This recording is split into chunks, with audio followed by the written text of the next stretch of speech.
The alien queen stared at the wound on Amy Carter's arm and whispered, "You are not possible."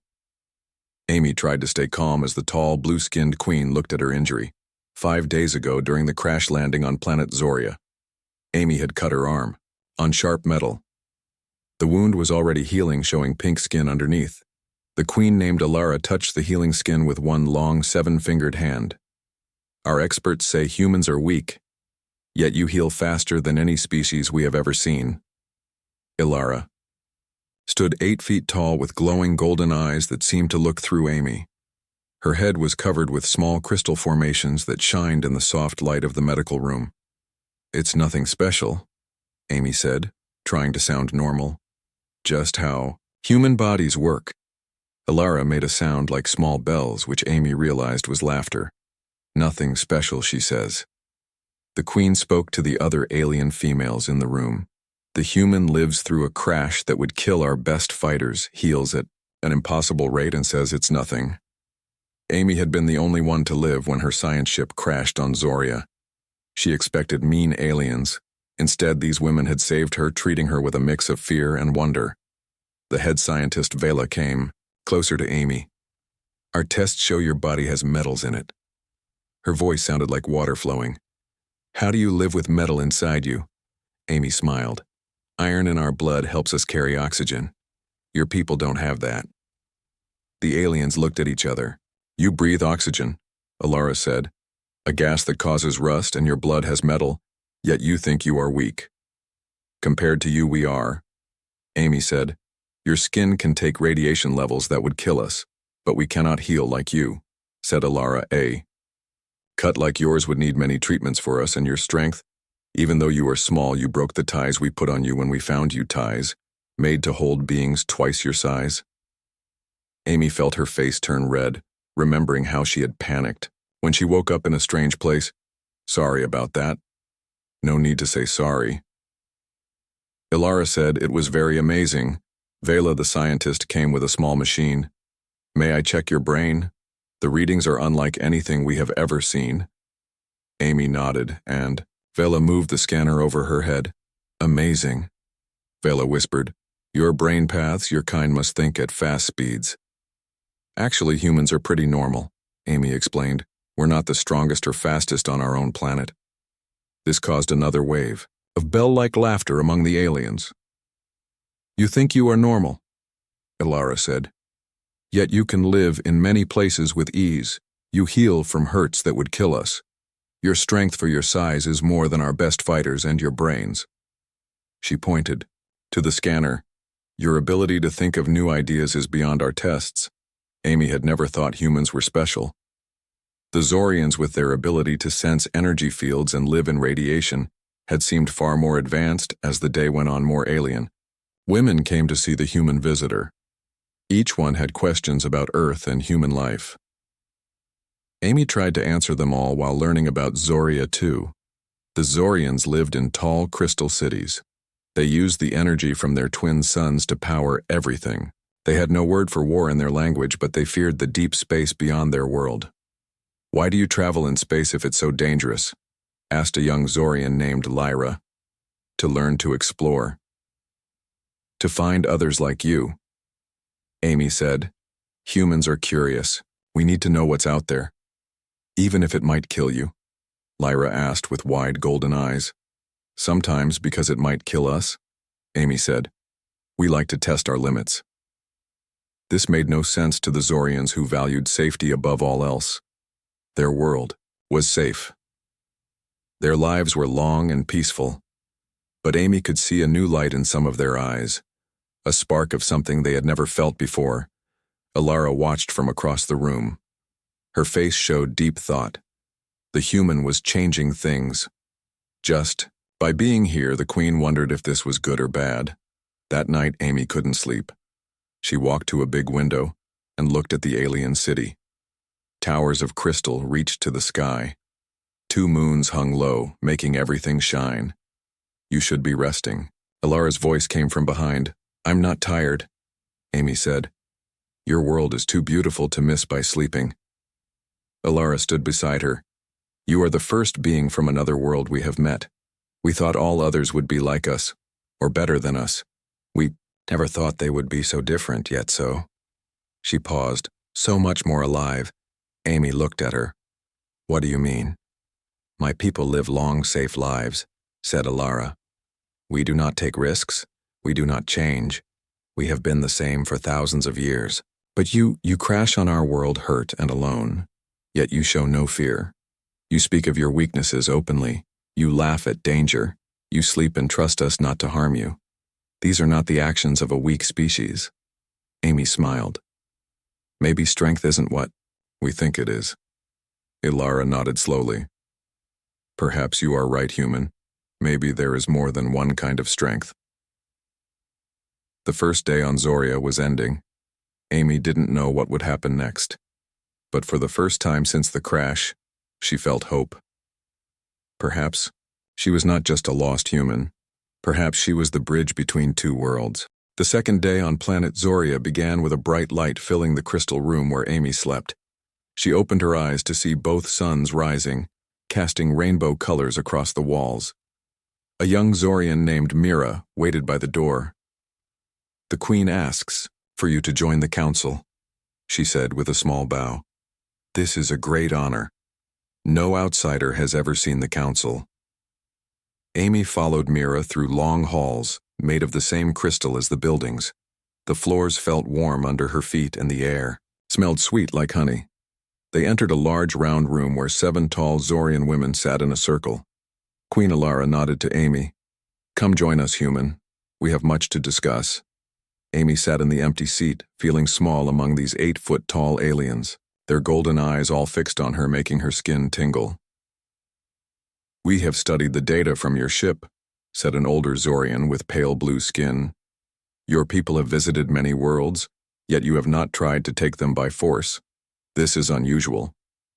Humans, explore to learn, Amy explained. We want to meet new people and share knowledge. But your history, said another council member. Our scientists found records in your ship computer. Humans have fought many wars, killed each other for land and power. How can we trust you? Amy took a deep breath. Yes, humans have a violent past. We've made terrible mistakes, but we've learned from them. That's why we explore space now, to find better ways to live, to learn from others like you. Alara leaned forward. The human speaks truth. I have seen her memories. Amy looked surprised. You can read minds. Not exactly, said Alara. When you sleep, we can sense strong memories and emotions. You dream of your world of family and friends. There is violence in your past, but also great beauty. Great love your kind feels deeply. The council members whispered among themselves, their bell-like voices creating a music that filled the room. There is another matter, said Alara, silencing the others. Our long range. Sensors have detected a ship entering our system. It is not human. Amy felt cold. What kind of ship? The Vrex, said an older council member, her voice shaking. They come every 100 cycles to take resources, and sometimes people. We hide, we give them what they want, and they leave. But this time they come early. The Vrex, Amy repeated. Who are they? Conquerors, said Alara. They rule many systems. Their technology is beyond ours. Their warriors are bred for battle. We cannot fight them. How long until they arrive? Amy asked. 3 days, said Vela, who now stood near the door. Maybe 4. Amy stood up. My ship. The communications might still work. I could call for help. The council looked at each other. Your people would help us? Asked. Why? Because that's what humans do. Amy said simply, we help when we can. Alara rose from her seat. Show the human to her ship. Let her try. Amy followed Vela through the crystal city. People stopped to watch them pass. Some bowed, some just stared, with golden eyes full of wonder or fear. The ship had crashed in a field of blue grass outside the city. It lay broken, its hull torn open in several places. Amy felt her heart sink at the sight. It looks bad, she said, but maybe the emergency beacon still works. They entered through a gap in the side. The inside was dark and cold. Amy found her way to the bridge where she tried the controls. Nothing happened. No power, she said. The main cells are damaged. Vela touched the dead console. Could we power it with our crystals? They hold energy from the suns. Amy thought for a moment. Maybe yes. If we can connect them right, we might get enough power for the beacon. They worked through the day, Amy showing the Zorians how human technology worked. The aliens learned quickly, their slender fingers good at delicate tasks. By sunset, they had connected several large crystals to the ship's systems. Now we try, Amy said, pressing the power button. For a moment, nothing happened. Then lights flickered. On the bridge hummed with power. It works, she said with a smile. Now for the beacon. She activated the emergency system, setting it to broadcast on all frequencies. Help needed on uncharted world coordinates. Follow hostile forces approaching peaceful. Species at risk. The message would take time to reach human space. Amy didn't know if help would come in time, but it was better than nothing. As they walked back to the city in the twilight, Vela asked, "Your people, will they really come for one human?" "They'll come for all of us," Amy said. "Humans don't leave people behind, and they won't let the Vrex hurt your people if they can help it." But why risk themselves for strangers? Amy looked at the beautiful crystal city glowing in the moonlight. Because someday we might need help too. Because it's the right thing to do. Because every intelligent species deserves to live free. Vela seemed confused but nodded. Your kind thinks differently than ours. We have much to learn from each other. That night, Amy couldn't sleep again. She stood on a high balcony watching the stars, wondering if any of them were human. Ships, Alara joined her. The council has been talking all day. Some think we should hide as we always have. Others say we should trust you and your people. What do you think? Amy asked. I think meeting you has changed us already, said the Queen. For thousands of years we have hidden, built our beautiful cities, lived our peaceful lives, but we have not grown. We have not changed until... Now she pointed to the city below where lights still burned in many windows. They are all awake, talking, making plans. Some are even suggesting we should learn to defend ourselves. Something no Zorian has said in generations. Is that good or bad? Amy asked. I don't know, Ilara admitted. But it feels like waking up after a very long sleep, and that cannot be bad. Amy smiled. On Earth we have a saying, the most beautiful flowers grow after the hardest storms. Ilara made her bell-like laugh. You, humans, and your strange ways of seeing things. Perhaps that is your greatest strength. They stood in silence, watching the moons cross the night sky, each lost in thought about what the coming days might bring. Morning came with a new energy in the Crystal City. The Zorians moved with purpose where before they had been calm and slow. Amy watched from her window as groups gathered in open spaces, talking, planning, moving crystal pieces to new places. Mira came to bring her food. Everyone is talking about you, she said, placing a tray of colorful fruits on the table. About humans, about fighting back. Some are scared, some are excited. And you? Amy asked, taking a sweet purple fruit. What do you think? I think the star sent you to us. Mira said, her golden eyes bright. For too long we have been afraid. Now we have a chance to be brave. After eating, Amy went to find Alara. She found the Queen with Vela and other scientists studying old maps. We have been mapping the Vrex movements for centuries, Alara explained. They always follow the same path, land in the same place, take what they want and leave, but they have never come early before. Maybe something changed, Amy suggested. Maybe they're running from something or looking for something new. Vela pointed to a large open field north of the city. They land here every time their ship is large and needs flat ground. Do they have weapons? Amy asked. Energy weapons, said one scientist. They can burn through crystal, and they have flying machines that can carry people. Amy studied the maps. How many come down to the surface? 20, perhaps 30, said Alara. They wear armor that protects them from most harm, but not all harm. Amy said, thinking every armor has a weak spot. The Zorians looked at her with confusion. You speak of fighting them, said Vela. This is not possible. Maybe not fighting, Amy said, but protecting yourselves. setting traps, making it too costly for them to stay. A murmur went through the group. Some looked afraid, others interested. "Show me everything you know about them," Amy said. "Their technology, their behavior, everything." They spent the day reviewing old records. The Vreks were reptilian beings, standing on two legs with tough scaled skin. They breathed a mixture of gases different from both humans and Zorians. Their technology was advanced but focused on weapons and resource extraction. "They take our crystals," Alara explained. "And sometimes, our people for study they return some, not all." Amy felt anger building inside her.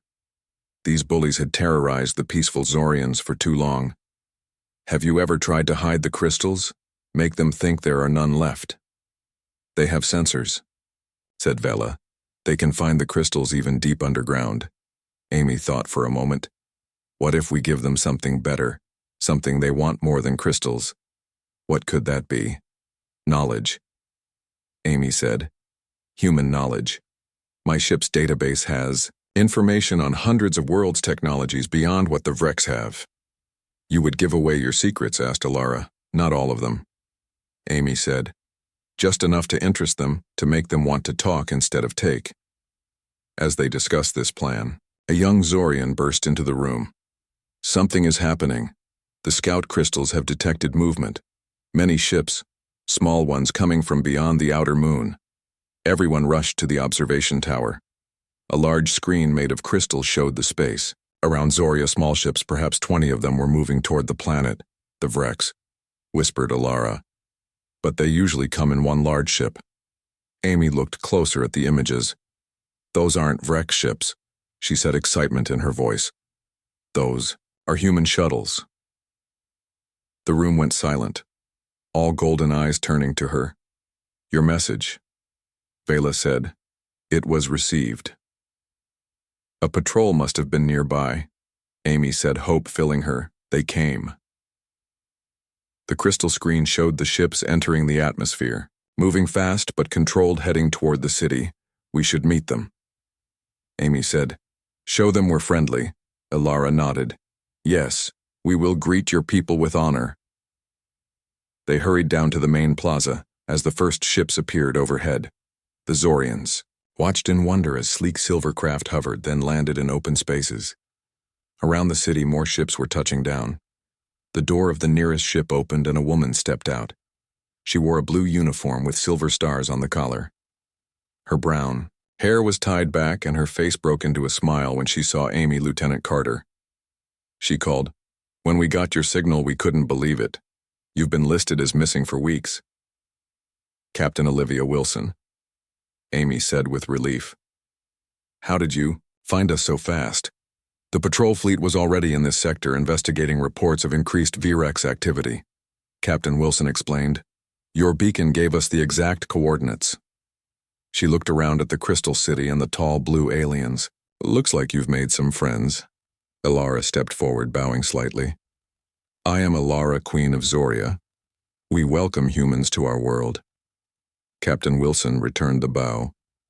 "Thank you for saving our officer, we are grateful." More humans were exiting the ship's engineers, soldiers, medics. They looked at the crystal city with amazement.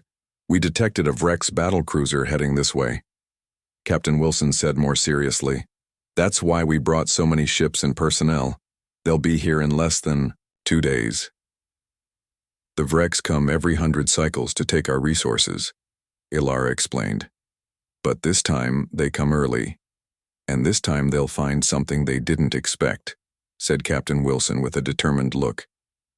"We've been tracking Vreks, raids on peaceful worlds for years. This might be our chance to stop them." The humans quickly set up equipment around the city, small devices that beeped and flashed, communications arrays, defense systems. Amy watched with pride as her people worked. Alongside the Zorians explaining, showing, teaching, that evening a meeting was held in the council chamber. Humans and Zorians sat together. Captain Wilson explained their plan. "We don't have enough ships to fight their battlecruiser directly," she said, "but we can protect the surface. Our sensors can detect their landing craft and our weapons can disable them before they reach the ground. What if they use their ship weapons from orbit? Asked a council member. That's why we've set up these. Wilson pointed to a hologram showing small devices planted around the city. Shield generators. They create an energy field that can absorb most weapon impacts. It won't last forever, but it will give us time. Time for what? Asked Alara. Time for reinforcements to arrive, said Wilson. I've sent word to Fleet Command. With luck, they'll send ships that can match the Vrex cruiser. Amy saw the mix of hope and fear on the Zorians' faces. They had never fought, never resisted, and now they were. Preparing for battle, Alara seemed to read her thoughts. We have lived in peace for so long. We have forgotten how to be brave, but seeing your people so ready to help strangers, perhaps we can learn this courage. It's not about being fearless. Damar said, humans feel fear too. We just don't let it stop us from doing what's right. As night fell, Amy stood with Alara on the highest tower. Human and Zorian ships glittered in the moonlight below. Teams worked through the darkness, setting up defenses, preparing for what might come. Tomorrow we will know if your shield works, said Alara. If your people's courage is enough. Whatever happens, Amy said, you're not alone anymore. The universe just got smaller and safer. Alara made her bell-like laugh. All because one human crashed on our world. Sometimes the biggest changes start with the smallest accidents, Amy said, watching the stars where somewhere the Vrex ship was coming closer. Neither of them knew what tomorrow would bring. But for the first time in centuries, the Zorians would not hide and wait. They would stand alongside their new human allies, and perhaps that would make all the difference. Dawn broke with an alarm echoing through the Crystal City. Red lights flashed on the human equipment. The Vrex ship had entered the planet's atmosphere earlier than expected. Amy rushed to the command center the humans had set up in the main tower. Captain Wilson stood before a large display screen showing a massive dark ship hanging in the sky above Zoria. They're here, Wilson said grimly. And they've brought friends. The screen showed smaller ships surrounding the main vessel. At least 30. Attack craft, each armed with energy weapons. That's not normal, said Alara, who had joined them. They never bring so many. They must have detected our ships, said Wilson. They know something's different. A communication officer called out, Captain, they're broadcasting on all frequencies. Put it through. Wilson ordered. The screen changed, showing a reptilian face with yellow slitted eyes and green-scaled skin. The Vrex commander hissed when it spoke. This world is under Vrex protection. It said, remove your vessels or be destroyed. You have 1 hour to comply. The screen went dark. Protection, Alara said with anger in her voice. They call theft and kidnapping protection. Standard intimidation tactics, said Wilson. They don't expect us to leave. What do we do? Asked Amy. We talk, Wilson said. Buy time for our defenses to fully activate and for reinforcements to get closer. She turned to the communication officer. Open a channel. The screen lit up again, showing the same Vrex, Commander. His yellow eyes narrowed. I am Captain Olivia Wilson of the Earth Alliance, she said firmly. We are here at the invitation of the Zorian people. This planet is under our protection. Any hostile action will be met with force, the Vrex made. A sound like stones grinding together. Humans, you are far from your territory. The Zorians have supplied us with resources for centuries. This arrangement will continue. That arrangement is over, Wilson said. The Zorians are now allies of Earth. They will trade fairly or not at all. The Vrex commander's scales darkened, a sign of anger. You make demands with a handful of small ships. Foolish, the Zorians are weak. They need our guidance. Alara stepped forward. I am Alara, Queen of Zoria. We no longer fear you, Vrex. We no longer need your guidance. We choose to stand with the humans. The Vrex commander looked surprised, then angry. You will regret this decision. The screen went dark again. Well, that went as expected, said Wilson. They'll attack soon. Defensive positions, everyone. Throughout the city, humans and Zorians prepared shields were activated, creating a shimmer in the air above the crystal towers. Weapons were charged. The waiting began. Amy stood with Vela watching the sky. "Are you afraid?" she asked the scientist. "Yes," said Vela, "but also something else. Something I have never felt before." "Pride," suggested Amy. "Yes, pride." Vela looked at the humans working alongside her people. "For the first time, we are not victims. We are fighters." The attack came without warning. Energy beams shot from the V-Rex ship, striking the shield. The crystal city shook but held. The shield glowed bright, absorbing the impact. "Shield at 80%, called out a human technician. "Holding. Steady. They're launching landing craft." Another reported, 20 No-30 ships heading down. Wilson turned to her weapons officer. "Target those ships, do not let them reach the surface." Human gunners fired energy weapons from positions around. The city beams of blue light shot upward, catching the first wave of Rex landing craft. Several exploded in mid-air. Others spun out of control, crashing into the fields beyond the city. But more kept coming. The sky filled with Rex ships. Some broke. Through heading for the landing zone north of the city, ground teams moved to intercept. Ordered Wilson, "Do not let them establish a beachhead." Amy watched on the screens as human soldiers raced toward the landing zone in small vehicles. The first, Rex ships were touching down, armored reptilians emerging, weapons ready. The battle was joined. Humans firing from cover, Rex advancing using their superior numbers.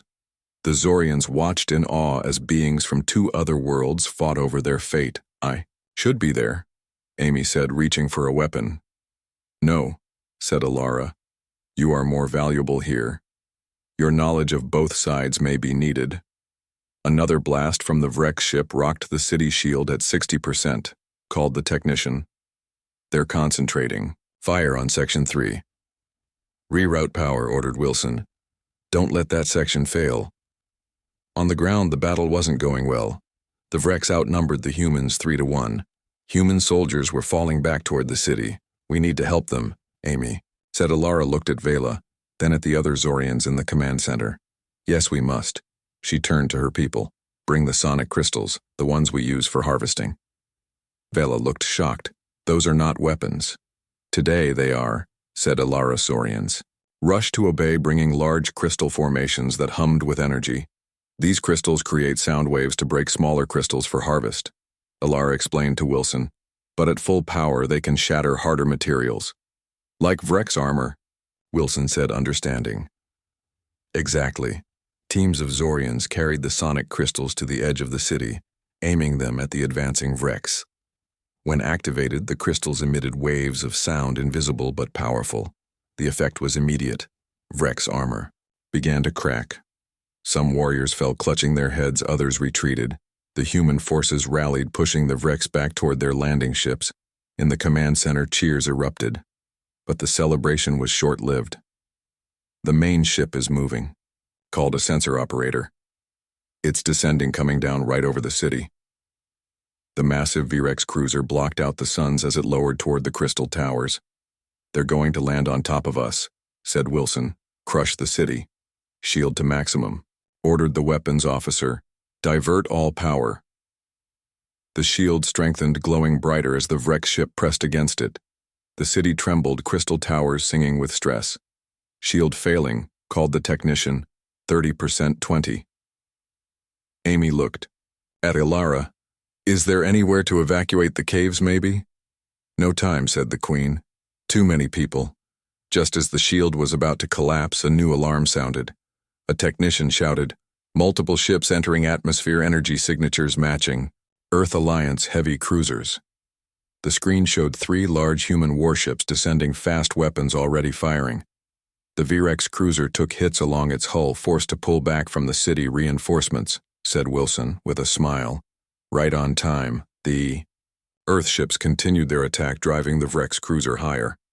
The smaller Vrex craft scattered, some shot down, others fleeing back to the main ship. A new voice came over the communication system. "This is Admiral Laura Hayes, Earth Alliance. Fleet, the Vrex ship is retreating. Repeat. Vrex forces are retreating." Cheers filled the command center. Humans and Zorians embracing, laughing, crying on the ground. The remaining Vrex warriors were surrendering, human soldiers and Zorians with sonic Crystals had them surrounded. We did it, Amy said, hardly believing we actually did it. Ilara stood tall, her crystal crown glowing with the light of victory. No, you did it. You humans came to help strangers, fought for us, taught us to fight for ourselves. This day will live in our history forever. Later, as the 3 Earth cruisers hovered protectively over the Crystal City, Admiral Hayes met with Ilara Wilson and Amy in the council chamber. "The Vrex won't bother you again," said the Admiral, a tall woman with silver hair. "We've been looking for a chance to push them back from this sector. Now we have a foothold." "And an ally," added Wilson, looking at Ilara. "Yes," said the Queen. "Zoria would be honored to join with Earth in friendship. Our crystals, our technology, our knowledge, all will be shared fairly." "A historic day," said Hayes, "the beginning of a new alliance." As the leaders discussed treaties and trade, Amy stepped onto a balcony looking at the city below. Zorians and humans walked together, talking, sharing stories, helping the wounded. A new chapter had begun for both species. "Quite a view," said Vela, joining her. "Our world has changed forever." "For the better, I hope," said Amy. "Without doubt." Vela looked up at the sky where stars were, becoming visible in the evening light. "I never thought I would see other worlds. Now perhaps I will." Amy smiled. "The universe just opened up for your people, and ours too. We have much to learn from each other." In the growing twilight, the Crystal City glowed with new life, new purpose, new courage, and above all, new friendship between 2 species who had found each other across the vast emptiness of space. 1 year had passed since the battle with the Vrex. The Crystal City of Zoria had grown new towers reaching higher into the sky, some built in the human style of metal and glass, a blend of 2 worlds, 2 cultures. Amy Carter walked through the grand plaza, now filled with both Zorians and humans. Many Earth ships came and went, traders, scientists, diplomats, all eager to learn from the Crystal world. "Lieutenant Carter," called a voice. Amy turned to see Mira running toward her. The young Zorian was dressed in an Earth Alliance uniform modified for her tall, slender form. "How many times must I tell you?" Amy said with a smile. "Call me Amy." "Sorry, old habit." Mira said, her golden eyes bright with excitement. "The graduation ceremony is tomorrow. The first class of Zorian cadets, will you be there?" "I wouldn't miss it," Amy said. "How does it feel to be among the first of your people to join the Alliance?" "Wonderful, terrifying," Mira admitted, "but mostly exciting. The Academy instructors say, we have natural talents for navigation and communications. Our sensitivity to energy fields is rare among other species." After the battle, many young Zorians had asked to learn more about human ways. Some had even requested to join the Earth Alliance. It had taken months of discussion, but finally a training program had been established. "And how is the Queen taking it?" asked Amy. "Her people leaving home?" "She is proud," said Mira, "though she misses those who have already gone to Earth for advanced training. But the knowledge they send back helps us all." They walked together toward the new building that housed the Earth Embassy, a mix of crystal and metal. It symbolized the partnership between the 2 worlds. Inside they found Ilara, speaking with Captain Wilson, now promoted to Admiral after the Vrex conflict. Several other humans and Zorians stood nearby looking at star maps. "Amy," said Ilara warmly, "we were just discussing the expansion of the defense network. 3 more worlds have requested Alliance protection since the Vrex were driven from this sector." "The word is spreading," said Wilson. "Species that have been under Vrex control for centuries are finding their courage. All because one human crashed on our world," said Ilara with her bell-like laugh. Amy blushed. "I just sent a message. The fleet did the real work." "Don't be modest," said Wilson. "Without you, there would have been no message, no first contact, no alliance. Your crash was the luckiest accident in recent history." A young human officer approached. "Admiral, the Arcturian delegates have arrived. Their ship is requesting landing permission." "Another new ally," explained Wilson to Amy. They reached out after hearing about Zoria. The meeting room was soon filled with more visitors. These aliens were short and stocky with purple skin and 4 arms. They looked at the tall Zorians with wonder, and at the humans with respect. "We have heard how Earth stands with its allies," said the Arcturian leader. "How humans fight for those who cannot fight for themselves. We wish to learn this courage." Amy watched as more introductions were made, more connections formed. The galaxy was changing one world at a time. The Vreks were retreating their empire, of fear crumbling as more species joined the growing alliance. Later that day, Amy visited the memorial garden where crystal flowers grew around a monument to those who had fallen in the battle. Human and Zorian names etched side by side. Vela found her there. "I thought you might be here," said the scientist. "You come often." "To remember," Amy said, touching the cool crystal surface. "That freedom has a price." "A price worth paying," said Vela. "Look what has grown from their sacrifice." She gestured toward the city where a new ship was taking off. Its hull gleamed silver and blue, the first vessel built by humans and Zorians together, a symbol of their shared future. "The Star Bridge completes its maiden flight today," said Vela, pride in her voice. "The first of many." The ship rose gracefully, powered by human engines and Zorian crystal technology, a perfect blend of two worlds. The beginning of a new age of exploration. "Have you decided?" asked Vela. "Will you accept the captain's position?" "They offered it to you first," Amy smiled. "I have the Starbridge needs someone who understands both worlds, and I've grown rather fond of this place." "The council will be pleased," said Vela. "Ilara especially. She says no human understands Zorians better." They watched as the ship vanished into the clouds on its test flight. Amy felt a surge of pride. These two species so different had created something beautiful together. That evening, a celebration was held in the Grand Plaza. Food and drink from both worlds were served. Music played a strange but lovely mix of human and Zorian styles. People danced, talked, laughed together. Ilara found Amy watching from the edge, not joining the festivities. "Captain Carter," Amy smiled at her new title, "just taking it all, in remembering how it began. With you bleeding and unconscious in a crashed ship," said Ilara with amusement. "Not the most dignified first contact, but effective," Amy laughed. "Indeed." The Queen looked out over her city, her people mingling with humans, learning, growing, changing. "In 1 year we have advanced more than in the previous 1,000. The universe has opened to us, and we've learned from you too," said Amy. "Zorian crystal technology has revolutionized our power systems. Your medical techniques have saved countless lives." A group of children ran past some human, some Zorian playing together without seeing any difference between them. The future, Amy thought. This is what we fought for.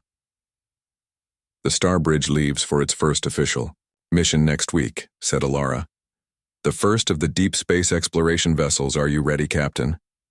"As ready as anyone can be," said Amy. "New worlds, new species, who knows what we'll find. Whatever you find, remember this." Ilara placed her 7-fingered hand on Amy's shoulder. "You are never alone. The Alliance stands with you. Zoria stands with you." The celebration continued late into the night. Under the twin moons, the crystal city glowed with life and hope. Two species from distant worlds had found each other through chance, but what they built together was no accident. It was a choice to stand together, to learn from each other, to face the universe not alone, but as friends. As Amy looked up at the stars, she thought of all the worlds waiting to be discovered, all the people who might join them someday. The galaxy had seemed so vast and empty when she crashed on this world. Now it felt full of possibility. A shooting star streaked across the sky. "Make a wish," said a human child. Nearby, Amy smiled. She didn't need to wish. The future she had dreamed of was already beginning. From one small crashed ship had come a bridge between worlds, a bridge that would soon reach to the stars, and that was just the beginning.